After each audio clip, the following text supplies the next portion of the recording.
안녕하세요. 하나님 말씀을 사랑하는 나그네 교회 교우 여러분, 그리고 함께 말씀을 읽어가는 그리스도 안의 형제 자매된 교우 여러분, 오늘 우리는 열왕기하 18장을 살펴보겠습니다. 이스라엘 왕 엘라의 아들 호세아 제3년에 유다 왕 아하스의 아들 히스기야가 왕이 됩니다. 우리가 알듯이 호세아가 9년을 다스리고 아수르에게서 멸망을 합니다. 근데 호세아 제3년에 히스기야 왕이 되니 히스기야는 북왕국 이스라엘이 멸망하기 6년 전에 왕이 된 거죠. 그리고 6년 과정을 지켜보면서 히스기야는 북왕국 이스라엘이 어떻게 멸망하는가, 무엇 때문에 그럴 것인가 하는 것들을 지켜보는 기회를 갖게 됐습니다.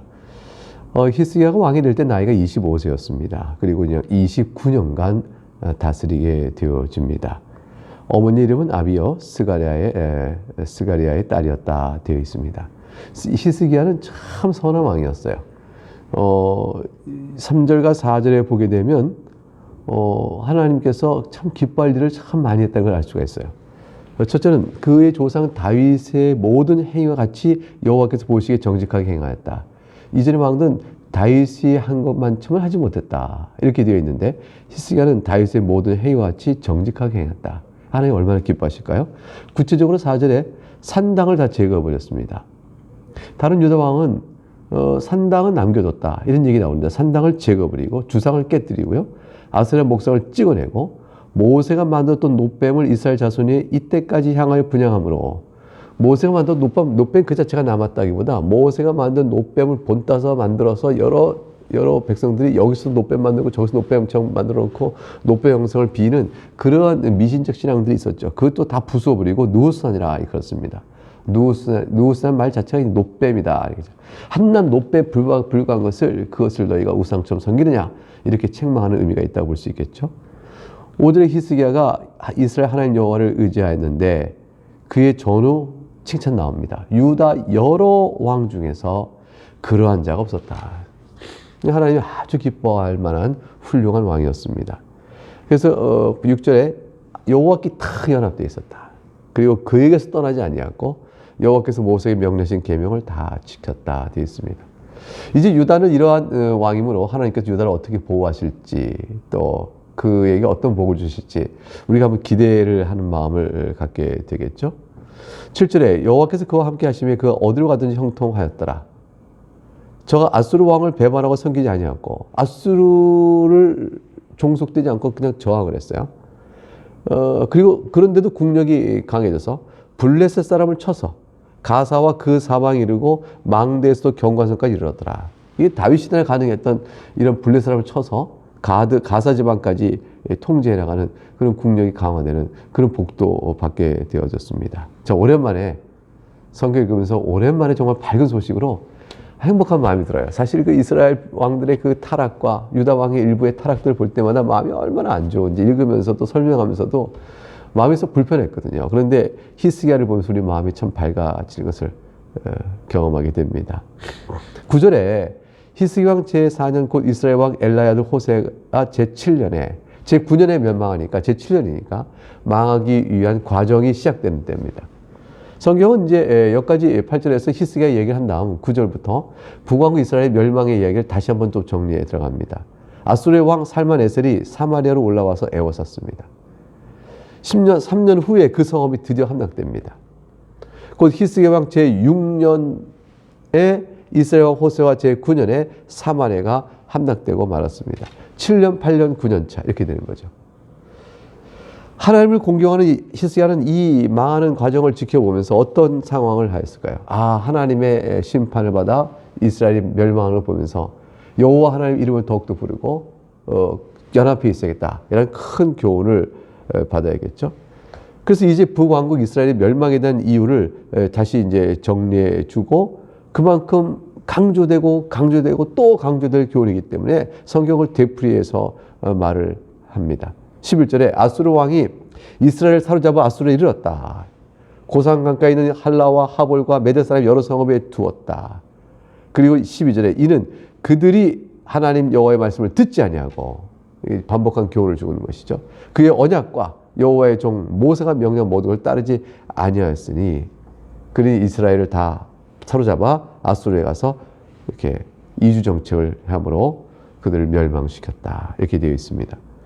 자, 그런데 이 아수르가 유다도 공격을 해버렸어요.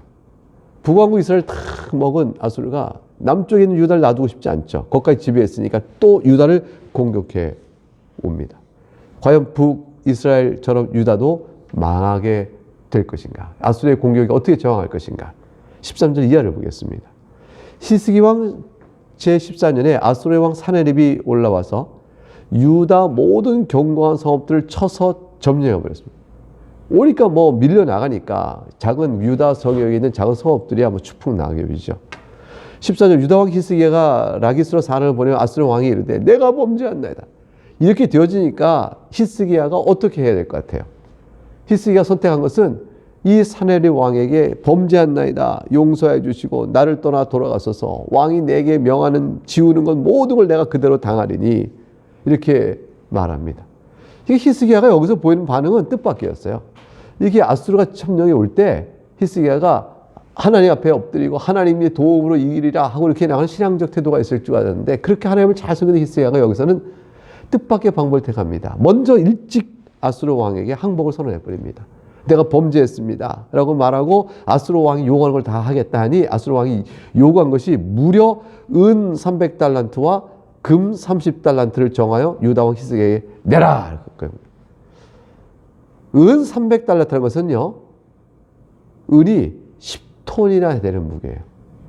금 30달란트는 금 1톤의 무게입니다. 금 1톤, 1000kg 되는 금을 내놔라. 은은 10톤, 10,000kg 되는 은을 내놔라. 상상도 못할 엄청난 죄화를 사네립이 요구했습니다. 이스라엘 왕은 하나님이고 따라서 하나님께 이런 상황을 당하면 범죄했습니다라고 회개하는 것이 마땅한데 사네립에게 자신의 종주를 하나님을 자기의 임금으로 섬기고 왕으로 섬기고 그에게 범죄했다고 엎드린 히스기야는 너무 성급하고 하나님 앞에 매달 기도도 하지 않은 이런 히스기야의 연약한 모습, 실수, 잘못, 허물, 죄, 또 이런 위기 상황 속에서 하나님을 잘 믿었던 모든 신앙이 도대체 어디로 갔는지 그런 모습을 안타깝게 보여주고 있습니다. 15절에 히스기야가 이 사네립의 요구에 응하려고 여호와의 성전과 왕궁 곳간에 있는 은을 다 줍니다. 또 유다 왕 히스기야가 16절에 여호와의 성전 문에 금 있는 거 다 긁어내고 자기가 모든 기둥에 입힌 금을 또 벗겨내고 모든 아수르 왕에 다 주었습니다. 그래야 요구한 금 무게를 맞출 수가 있으니까요. 효과가 있었을까요? 과연 아수르 왕이 이걸 받고 침공을 멈추고 돌아갑니다. 휴, 안도했겠죠. 이제 이게 됐구나. 그러나 유다를 향한 아수르의 탐욕이 그거 먹고 이렇게 멈추지 않습니다. 두 번째 2차 침공을 다시 하게 되어지는 것이죠. 결국 히스기야가 자신의 인간적 방편으로 용서를 구하고 그가 요구한 걸 다 줌으로 해결하려고 했지만 아수르의 탐욕은 다시 유다를 침공해 오니 그때 무엇을 갚을 수 있겠어요? 히스기야가 어리석은 것이죠. 17절 이하에서 상황 전개가 이렇게 되어집니다. 아수르 왕이 다르단과 리스와 랍사게로 하여금 대군을 거느리고 라기스에서부터 예루살렘으로 가서 히스기야 왕을 치게 하였습니다. 그들이 예루살렘을 막 진군해 간 거죠. 그들이 올라가서 윗못 수도 곁 곧 세탁자의 밭에 있는 큰 길에 이르러서니라. 윗못이라는 것은 이름 그대로 위쪽에 있는 큰 못을 의미하는데 연못 같은 거죠. 못을 의미하는 셈의 근원 같은 거죠. 못을 의미하는데 이건 기혼의 윗샘물을 가리킨다. 이게 구체적으로 이해할 수 있어요. 수도라는 것은 이제 수로입니다. 그러니까 큰 샘이 있는 곳에 수로가 있고 그 수로를 따라서 세탁자가 세탁하는 큰 밭이 있었습니다. 많은 사람들과 세탁할 수 있도록 하는 큰 공간이 있었고 거기서 세탁하고 세탁물을 말리고 하는 넓은 공간이 있었죠. 그러니까 거기에 아수르 군대가 딱 어떻게 해요? 집결하기 좋은 넓은 장소 안에 거기 딱 모여서 예루살렘 가까이 와서 이제 왕이 나와라! 18절에 왕을 나와라! 이렇게. 힐기야의 아들로서 왕국의 책임자인 엘리야김과 서기관 셈나와 아삽의 아들 사관 요아가 대신 나갑니다. 그래 이제 19절 랍사게가 이제 그들 앞에 탁 성 앞에 진을 치고 큰 소리로 말하는 겁니다. 너희가 나왔느냐? 너희 왕 히스기야에게 말하라. 대왕 아수르의 말씀이 네가 의뢰하는 이 의뢰가 무엇이냐? 너는 무엇을 의뢰하느냐? 무엇을 의지하기에 나와서 얼른 엎드려 항복하지 않느냐? 이런 얘기가 되겠죠. 네가 20절 보세요. 싸울 만한 계기와 용력이 있다고 한다마는 이는 입이 붙은 말뿐이라. 네가 이제 누구를 의뢰하고 나를 반역하였느냐? 네가 싸울 만한 계교와 용력이 있느냐? 무슨 힘이 있느냐는 거죠. 군사력에 대한 멸시예요. 조롱이에요. 네가 갖고 있는 계교와 용력, 군사력을 다 동원해봐라. 과연 나를 이길 수 있겠느냐? 누구를 의뢰하고 나를 반역하냐? 네가 애굽을 의지하느냐? 21절 그 얘기가 나와요. 이제 네가 나를 위하여 저 상한 갈대 지팡이 애굽을 의뢰하는구나. 사람이 그것을 의지하면 그의 손에 찔려 들어갈지니라. 애굽 왕 바로는 그에게 의뢰하는 모든 자에게 이와 같으니라. 애굽을 의지해봐야 아무 소용없다. 애굽은 상한 갈대처럼 그 스스로 망해가는 나라요. 그걸 의지하면 오히려 상한 갈대가 사람 손바닥 찌르시 네가 도리어 애굽으로부터 당할 뿐 애굽은 너의 도움이 절대로 되지 못한다. 나를 이기지 못한다. 상한 갈대가 어찌 나를 이기겠는가? 22절에 너희가 내게 이르기를 우리의 하나님 여호와께서 우리가 을 지킬 거라. 우리는 하나님을 의지하노라. 이렇게 하리라마는 히스기야가 그들의 산당과 제단을 제거하고 유다와 예루살렘에게 명령하기를 예루살렘 이 제단 앞에서만 예배하라 하지 아니하느냐 하셨나니. 이건 많이 랍사게가 이방 신적 관점이에요. 그러니까 이제 랍사게가 손을 들어보니까 히스기야가 종교개혁을 일으켰잖아요. 대대적으로. 그래서 산당에서 여호와를 섬기는 것도 다 우상 숭배는 없애버리고 산당에서 제사 안 하고 오직 성전에서 제사할 수 있도록 대대적 영적인 개혁을 했는데 랍사게가 볼 때는 그는 여호와 하나님의 섬기는 모든 백성들의 자유로운 신상을 다 파괴한 것이니까 여호와 하나님 앞에 반역한 것으로 보인 거죠. 이방신들은 어디서나 섬기니까 우상적인 거니까 이방신의 관점에 보게 되면 그렇게 보였겠죠. 그러니까 랍사게가 그거를 이제 자기 신관에 따라서 네가 여호와를 섬기는 모든 산당을 다 제거해 놓고 여호와 너희신 여호와가 너를 기뻐하겠냐? 그러니 예루살렘 성전만 예배라고 해서 내가 여호와를 섬기는 모든 백성들의 신앙적 활동을 다 막아놓고 그 여호와가 너희를 지키게 할 것이 하느냐 이런 얘기가 되는 것입니다. 사실 그것은 그러나 여호와 하나님 자체의 능력에 대한 조롱이에요. 네가 설령 그렇게까지 했다 하지라도 너희 여호와가 그걸 기뻐한다고 쳐보자. 이제 반대 가정이죠. 아까 말했던 건 반대 가정이에요. 그랬다 친들 너희 여호와가 너를 지켜줄 것 같으냐 라는 데까지 이어져 갑니다. 이 내용은 뒤에 가게 되면 여호와 하나님을 직접 모독하는 랍사게의 그 발언에서부터 또 확인되어 갑니다. 첫째는 여호와를 섬기는 모든 백성들의 산당의 절을 다 파괴했으니 너희 그런 일을 보고도 너희 하나님 여호와가 너희를 지켜주겠냐라는 거고 또 설령 그것을 네가 주장하는데도 기뻐하는 일을 한다 할지라도 너희 여호와가 너를 지켜주겠냐? 그 무슨 힘 있는 신이라고 믿고 있느냐? 이런 식의 얘기가 되는 거죠. 23절에 이제 말하건대 너는 내 주 아수르 왕과 내기하라. 네가 말을 탄 사람을 낼 수 있다면 나는 너에게 말 2,000마리를 주리라. 군사적 열쇠를 조롱하는 거죠. 너희가 말이나 싸울 말이나 있느냐? 싸울 말이나 있다면 내가 차라리 말 2,000마리 주겠다. 무슨 힘 있다고 버티고 있느냐? 이런 얘기예요. 24절 네가 어찌 내 주 신하 중 지극히 작은 쥐가 한 사람들 물리치며 애굽을 의뢰하고 그 병과 기병을 얻을 듯 하냐? 내가 보내는 장수 하나 너희가 감당할 것 같으냐? 그리고 더 나가서 아주 여기서 묘한 얘기야. 25절에 내가 어찌 여호와의 뜻이 아니고야 이제 이곳을 멸하러 올라왔겠냐? 여호와께서 전에 나에게 이르시기를 이 땅으로 올라와서 쳐서 멸하라 하셨느냐 하는지라. 거짓말이죠. 무슨 하나님께서 랍사기에 와서 올라와서 치라고 말을 하셨겠어요. 그러나 이렇게 거짓말하면서도 여호와의 뜻이 아니면 내가 이곳에 왔겠냐라는 것은 사실 맞는 얘기예요. 하나님께서 허용하셔서 온 거죠. 그러나 랍사게는 그런 사실의 신앙적 고백이 아니라 그걸 말하면서 너희의 하나님 너희를 지키지 않고 너희를 버렸다 그런 얘기예요. 너희를 버린 신을 너희가 의지하겠느냐 하는 것이죠. 너희 섬기는 신이 너희를 나한테 넘겨준 것이다. 이렇게 해서 왜곡돼서 종교적으로 유다를 낙심시키고 또 전투력이 형편없음을 낙심시키고 또 우박인 여호와 그 애굽을 의지해봐야 소용없다는 외교적 전략도 낙심시킵니다. 사방이 다 닫혀있다. 너에게는 소망이 없다. 오직 아수르 왕 앞에 무릎 꿇는 거에게는 기회가 없다. 이 얘기를 이제 하고 있는 거죠. 자, 히스기야는 어떻게 하면 좋아요? 26절에 힐게의 아들 엘리야김과 셈나와 요아가 랍사에게 말합니다. 우리가 다 당신 말 알아듣겠사오니 청하건대 첫째 아람 말로 당신의 종들에게 말씀하시고 성 위에 있는 백성이 듣는 데서 유다 말로 우리에게 말씀하지 마옵소서. 이 랍사가 히브리어로 촥 얘기해요.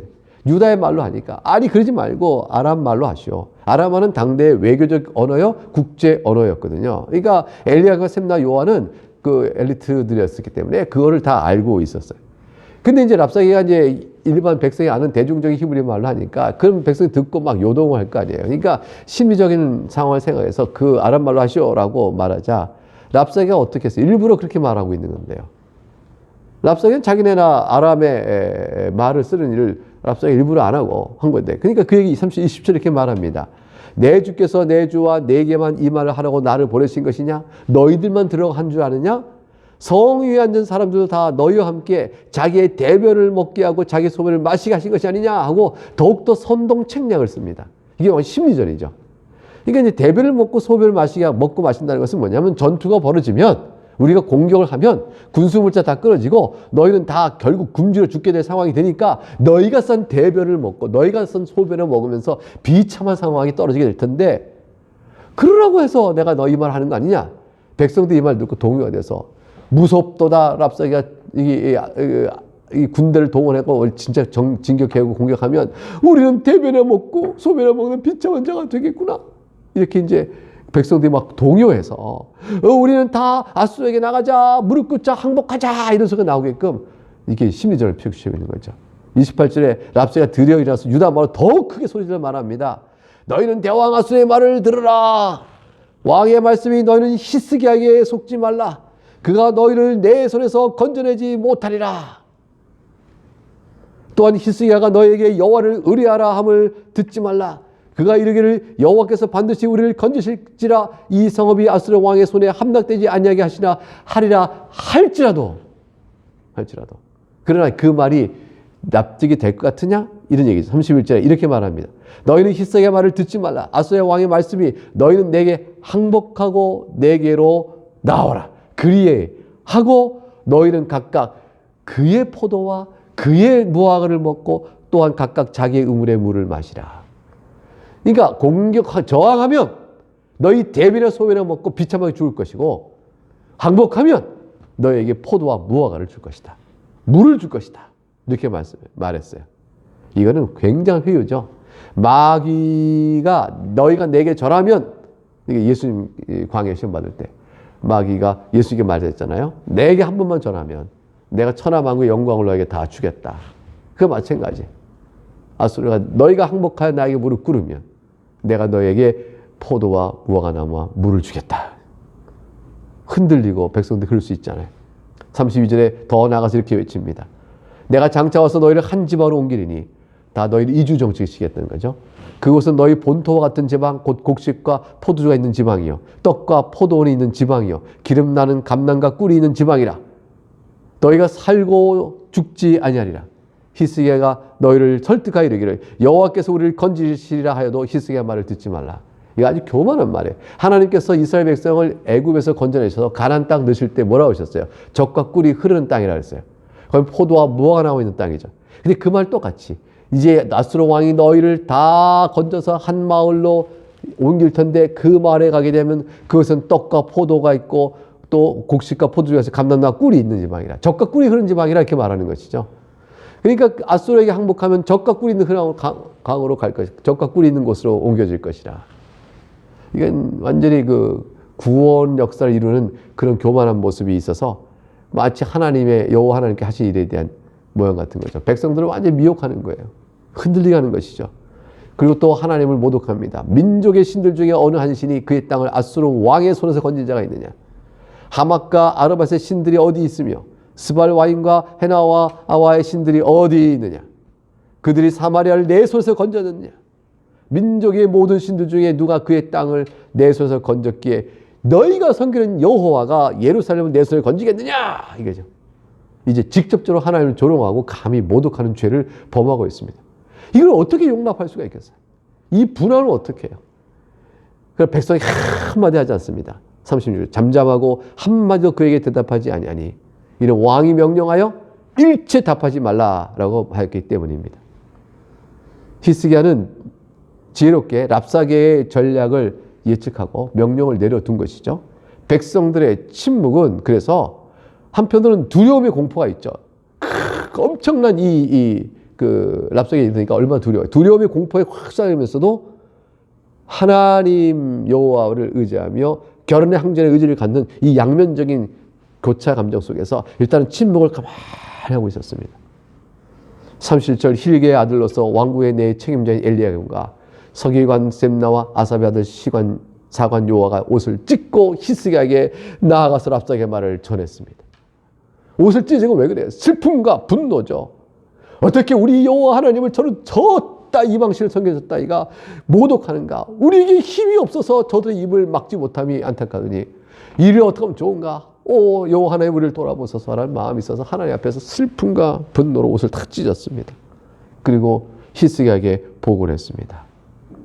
자, 사랑하는 교회 여러분, 과연 유다는 어찌 될까요? 히스기야는 이제 무엇을 할까요? 또 금을 1톤이나 은을 10톤이나 긁어 모아서 갖다 줄 게 있을까요? 이제 갖다 줄 힘도 없을 것일 뿐더러 이제 아수르는 아예 점령하여 이주정책으로 땅을 다 먹으러 왔기 때문에 그런 식으로 될 것도 아닙니다. 사람의 생각으로 1차 침공을 막았던 히스기야는 이제서야 깨달았죠. 저들의 탐욕은 다 먹을 때까지구나.